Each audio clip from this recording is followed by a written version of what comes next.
Good evening candidates. आप सभी को बहुत सारी डिफ़िकल्टी हो रही थी। मैंने बहुत सारी वीडियोस में देखा कि आप लोग क्वेश्चनिंग कर रहे हैं कि एडमिशन होने के बाद कौन-कौन से डॉक्यूमेंट्स, कौन से एनेक्चर्स रिक्वायर्ड हैं, जो सबमिट होंगे या डॉक्यूमेंट वेरिफिकेशन के लिए कौन-कौन से डॉक्यूमेंट रिक्वायर्ड हैं। इन सभी क्वेश्चंस का जवाब आज इस वीडियो में मिलेगा आप सभी को। तो मैंने बहुत सारी वीडियोस में बच्चों के कमेंट्स देखे थे, इसीलिए मैंने ये वीडियो बनाई है आपकी आप लोगों के लिए। थोड़ा-सा इसको देखें। ये बेटा जब आप लोगों को सीट कंफर्म हो जाएगी, 4th राउंड की रिजल्ट मिल जाएगा, तो आपको एक सीट अलॉटमेंट लेटर डाउनलोड हो जाएगा। प्रोविज़नल सीट अलॉटमेंट लेटर, ये एक बच्चे का सीट अलॉटमेंट लेटर है, विशाल नाम से, जिसको दिल्ली कैंटोनमेंट आईटीआई सेंटर में कंप्यूटर हार्डवेयर ट्रेड मिली हुई है। तो इसका एडमिशन हुआ था हमारे यहाँ पे 3rd राउंड में। तो देखिए, आप यहाँ पे देखिए कि following document required physical reporting at allotted ITI. पहले नंबर पे प्रोविज़नल सीट अलॉटमेंट लेटर। ये जो अलॉटमेंट लेटर आपको मिला है, ये डाउनलोड करना है। ये 2 पेजेस का और 1 पेजेस का 2 तरीके से आ रहा है। बहुत सारे बच्चों का 1 पेजेस का भी है, बहुत सारे बच्चों का 2 पेजेस का भी है। तो यहाँ पे आपको सिग्नेचर करने हैं, यहाँ पे जहाँ सिग्नेचर का पॉइंट दिया हुआ है, यहाँ पे आपको उसका सिग्नेचर करने हैं अपने। और सेकंड नंबर पे है ऑल ओरिजिनल सर्टिफिकेट्स। आपके जो क्वालिफाइंग है, आपने जो 10th लगाई हुई है, 10th की मार्कशीट, और जो आपका कैटेगरी सर्टिफिकेट है, एससी एसटी जो भी एप्लीकेबल, अगर आपने अप्लाई किया था कैटेगरी सर्टिफिकेट के लिए, तो कैटेगरी आपका एससी एसटी होगा, ओबीसी होगा। सब कैटेगरी वो होती है, जैसे एनसीसी, दिल्ली पुलिस, ऐसा कुछ। रूरल वो होता है, जो अर्बन और रूरल होते हैं ना, रूरल मतलब ग्रामीण ग्रामीण क्षेत्र से जो आते हैं, तो उनका रूरल सर्टिफिकेट बनता है। तो वो रूरल सर्टिफिकेट जो होता है वो, और Delhi government registered with orphanage होता है, अनाथ आश्रम। अगर जो बच्चा कोई अनाथ आश्रम से हो तो उसका एक सर्टिफिकेट होता है। और एनी अदर डॉक्यूमेंट्स, कोई भी रिलेटेड डॉक्यूमेंट्स जो भी आपने एप्लीकेबल करे होंगे, तो वो सब आपको लेकर ओरिजिनल और एक एक फोटोकॉपी लेकर आपको जाना है उनके साथ। और एक set of self attested photocopy of document, मतलब इन सभी का ओरिजिनल जितने हैं ये, इनके साथ एक फोटोकॉपी सभी लेकर जानी है। एक आपको एनेक्शर है, एनेक्शर दिया हुआ है प्रोस्पेक्टस के अंदर। अगर नहीं दिया हुआ है तो आप लोगों को मैं प्रोवाइड करवा दूंगा एनेक्शर, जो जो एनेक्शर वहाँ पे सबमिट होगा।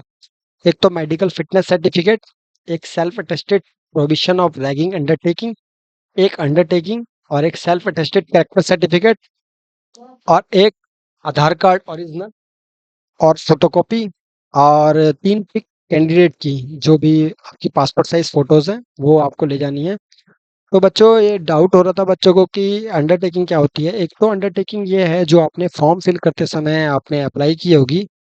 अपने यहाँ पे आपने लिखा होगा आई, आपका नाम है जो भी एक्स वाई जेड, और फादर नेम, देन अपना मोबाइल नंबर, और देन एड्रेस। और फादर के साइन होके, आपके साइन होके आपने अपलोड की होगी जब आपने फॉर्म फिल किया होगा, आईटीआई के लिए अप्लाई किया होगा। एक तो ये फॉर्म जो है आपका अंडरटेकिंग ओरिजिनल, इसे लेकर जाना, क्योंकि जब डॉक्यूमेंट वेरिफिकेशन होगा तो आपसे डिमांड कर सकते हैं अंडरटेकिंग की, जिस भी आईटीआईज में आपका नाम आएगा वहाँ पे, at the time of document verification. Document verification के लिए मेन डॉक्यूमेंट ओरिजिनल और प्लस अंडरटेकिंग ही रिक्वायर्ड है। उसके बाद जब आपका एडमिशन होगा, जब आपकी फाइल रेडी होगी, तो फाइल के लिए एक एनेक्स्चर लगता है आपका। इन सभी सर्टिफिकेट के बाद एक एनेक्स्चर जरूरी है, जो एनेक्स्चर, जिसमें सबसे पहले नंबर का एनेक्स्चर है फॉर्म ऑफ मेडिकल सर्टिफिकेट। इसको आप किसी भी एमबीबीएस डॉक्टर से, किसी गवर्नमेंट हॉस्पिटल या किसी प्राइवेट, जहाँ पे भी एमबीबीएस डॉक्टर है, आप वहां से इसको बनवा सकते हैं। तो वो आपका इसमें जो भी डिटेल्स आपकी चेक करके, eyes, heart and lungs, overall check करके, इसमें फिल करके, और अपनी यहाँ पे स्टैम्प, मेडिकल स्टैम्प कर देंगे और साइन कर देंगे। एक ये डॉक्यूमेंट है पहले नंबर पे। दूसरे नंबर पे एक डॉक्यूमेंट है कैरेक्टर सर्टिफिकेट।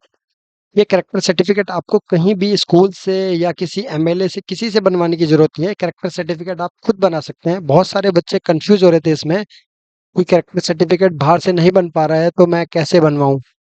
इसमें देखो पॉइंट नंबर 7 लिखा है, self attested certificate by the candidate is also valid. तो आप अपने अपने थ्रू अपने थ्रू बना हुआ सर्टिफिकेट भी वैलिड कर सकते हो आप। ठीक है। तो इसमें आपको कुछ नहीं करना, आपने लिखना है मिस्टर, मिस, जो भी हो आप, मिस्टर अपना नाम लिखो, और सन डॉटर ऑफ, आप जो भी सन डॉटर हैं वो, जिसके भी आप पेरेंट्स, आपका नाम पेरेंट्स का, श्री।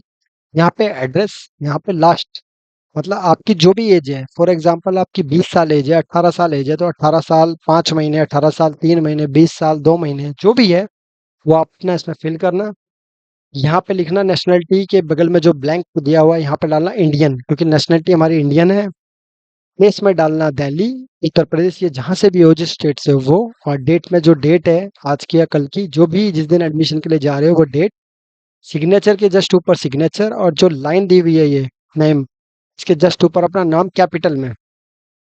और ये जो दिया है डेजिग्नेशन एंड एड्रेस, इसके ऊपर अपना एड्रेस सिंपल में, जो भी है दिल्ली में जिस भी पॉइंट से आते हो वहां से, एंड दिल्ली। That's it. इतना करना है आपको, ये आपका कैरेक्टर सर्टिफिकेट अपने आप रेडी हो जाएगा। सभी फॉर्म कैपिटल में भरने हैं, स्मॉल लेटर्स यूज नहीं करना है, कैपिटल लेटर में ही बनाना है फॉर्म। और दूसरे नंबर पे है प्रोहिबिशन ऑफ रैगिंग।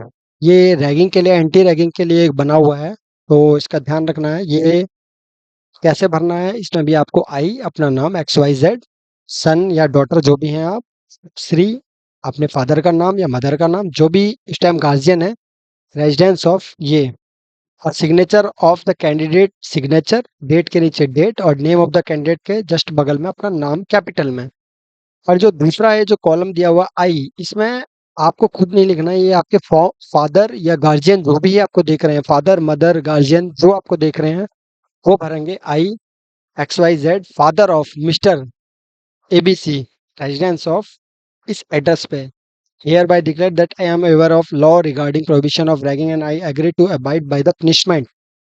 देन इसके बाद सिग्नेचर ऑफ पेरेंट, पेरेंट के सिग्नेचर हो जाएंगे जस्ट इसके ऊपर, और पेरेंट अपना नाम कैपिटल में लिख देंगे। तो थर्ड नंबर फॉर्म ये भी फिल हो गया। एक आती है अंडरटेकिंग। ये अंडरटेकिंग बहुत नेसेसरी है, बहुत जरूरी है, क्योंकि इसमें एक चौथे नंबर का पॉइंट है, आई शैल मेंटेन एटलीस्ट 80% अटेंडेंस। मतलब अगर आपको एग्जाम में अपियर होना है नेक्स्ट ईयर, जब भी आपका एग्जाम होगा फाइनल, तो आपकी 80% अटेंडेंस अगर नहीं होती है तो आप एग्जाम में नहीं बैठ पाओगे, इस बात का ध्यान रखना। तो इसीलिए ये अंडरटेकिंग ली जाती है आपसे। तो यहाँ पे अंडरटेकिंग में आप सारे पॉइंट्स वन बाय वन पढ़ना, ध्यान से सोचना समझना, क्या मैं कर रहा हूँ, किस चीज़ पे साइन कर रहा हूँ। और यहाँ full signature of parent guardian, यहाँ पे इसके ऊपर जस्ट यहाँ पे फादर के साइन या गार्जियन जो भी है उनसे साइन करा लेना। नेम में फादर नेम लिख देना, रिलेशन लिख देना फादर, और जो फुल सिग्नेचर है इसके जस्ट ऊपर अपने साइन। और यहाँ पे नेम, आपका नाम आएगा जो भी बच्चा ITI में एडमिशन ले रहा है, और ट्रेड, जिस भी ट्रेड में एडमिशन लिया है, जैसे कोपा में लिया तो कोपा, कंप्यूटर हार्डवेयर में लिया है computer hardware networking CHNM, RAC में लिया है तो refrigeration and air conditioning, mechanic motor vehicle में लिखा है तो MMV, फिटर में लिया है तो फिटर, इलेक्ट्रिशियन, जो भी डाल सकते हो वो डालना आप, ठीक है। और अब है एक form anti drug. Anti drug वाले में क्या करना है आपको, आई, अपना नाम डालोगे आप, नेम, सन, सन या डॉटर जो भी हैं आप, मिस्टर मिसिस, आपके जो भी साइन करने वाले गार्जियन मदर फादर जो भी हैं उनका नाम, कोर्स एंड ईयर, जैसे आपका कोर्स है, फॉर एग्जांपल आपका कोर्स है कोपा, कोपा पहले लिखो COPA कोपा, देन लिखो एंड, उसके बाद लिखो 2025, क्योंकि 2025 में आपने एडमिशन लिया है। इन जिस भी ITI में ले रहे हो, जैसे पूसा ITI में ले रहे हो, धीरपुर में ले रहे हो, अरब की सराय निजामुद्दीन ले रहे हो, जाफरपुर ले रहे हो, नरेला ले रहे हो, शाहदरा ले रहे हो, जहांगीरपुरी ले रहे हो, मंगोलपुरी ले रहे हो, दिल्ली कैंटोनमेंट ITI सेंटर ले रहे हो, जहां भी ले रहे हो उस ITI का नाम। उसके बाद ड्यूरिंग द ईयर सेशन डालना 2025 से 2026, एक साल की ट्रेड के लिए, और 2025 से लेकर 2027 डालना जिनमें 2 साल की ट्रेड है, जैसे fitter turner electrician, motor mechanic, machinist machinist grinder, tool and die maker, जो भी ट्रेड्स हैं उनके लिए वो डालना सेशन, ठीक है। उसके बाद सिग्नेचर, यहाँ पे नेम ऑफ पेरेंट गार्जियन दिया हुआ है, यहाँ पे पेरेंट और गार्जियन के साइन साइन करवा लेना। इसके जस्ट ऊपर साइन होंगे, यहाँ पे पेरेंट गार्जियन का नाम, यहाँ पे आपके सिग्नेचर हो जाएंगे, और यहाँ पे नेम ऑफ द कैंडिडेट आपका नाम आ जाएगा, कैपिटल में फॉर्म भरना है, ठीक है। तो आपके पांचों फॉर्म कंप्लीट हो गए बेटा। इसका ध्यान रखना, यही पांचों चीजें फॉर्म, और मिस्टेक मत करना, गलती करोगे काटपीट करोगे तो ये जब आपका जब फाइल सबमिट होगी तो वो आपको रिटर्न भी कर सकते हैं इसको। तो इस बात का खास ध्यान रखना, ये फॉर्म बिल्कुल साफ सुथरा भरा होना चाहिए। आप इसका प्रिंट आउट निकलवा लें, black and white print out निकलवा सकते हैं, कोई जरूरी नहीं है आपको कलर ही निकलवाना पड़े। मेडिकल सर्टिफिकेट आप उनसे ही बनवाना जो MBBS डॉक्टर हैं, वो आपको मेडिकल सर्टिफिकेट प्रोवाइड कर देंगे। 100 to 200 रुपीज चार्ज लेते हैं अगर बाहर जाएंगे, तो गवर्नमेंट हॉस्पिटल में थोड़ा सा टाइम प्रोसेस ज़्यादा लगता है, बस इसका ध्यान रखना। और मेरी वीडियो आपको अच्छी लगी हो तो उसको लाइक शेयर और सब्सक्राइब करना, और आगे भी मैं वीडियो बनाता रहूँगा आप लोगों के लिए। धन्यवाद।